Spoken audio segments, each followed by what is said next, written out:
Docteur Kemoun, bonjour. Bonjour. Pourriez-vous nous expliquer l'importance du terrain, la notion de terrain en homéopathie et comment on passe d'un terrain à un autre au cours de notre vie?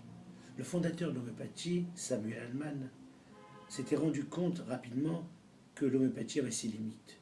En effet, pour les maladies aiguës, il a eu d'excellents résultats, et cependant quelques échecs dans les maladies chroniques. C'est ainsi qu'il pouvait agir rapidement pour un coup de froid, pour un rhume, même pour une crise d'asthme.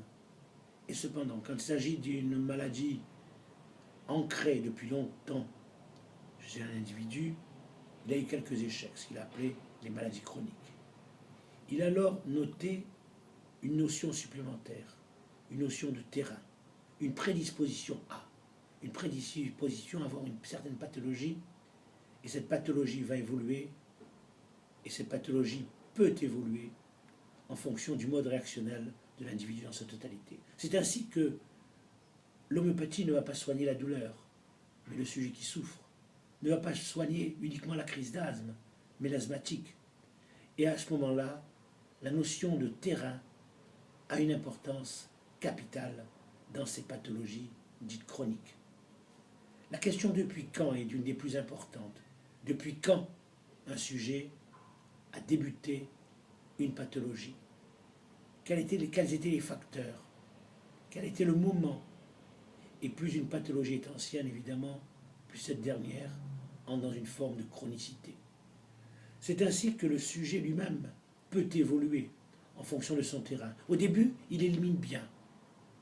Le sujet est équilibré. Il transpire, il fait du sport, il n'est pas sédentaire. Et cette façon de supporter une pathologie est en quelque sorte un potentiel tonique. Et en effet, quand ce dernier a subi des agressions thermiques, agressions nutritionnelles, agressions par des drogues, agressions par du café, par des cigarettes, agressions par des microbes, agressions par des vaccinations, le sujet devient alors plus passif, moins actif au niveau de ses éliminations. Ses éliminations sont bloquées, il change de terrain. Et le sujet alors entre dans un état second, qui est une psychose, avec une rétention hydrique, une non-élimination, une construction de verrues, de condylomes, etc. Puis, il y a parfois une perte de poids, malgré un appétit conservé, une circulation déficiente, une circulation veineuse ralentie. Le sujet a besoin de marcher à l'air frais, même s'il est frileux. Il a un mode réactionnel tuberculinique. Et puis enfin, le sujet peut avoir une troisième phase, mais ça peut passer par un troisième mode réactionnel.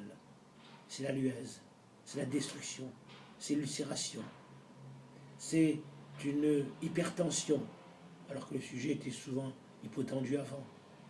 Sa sédentarité, sa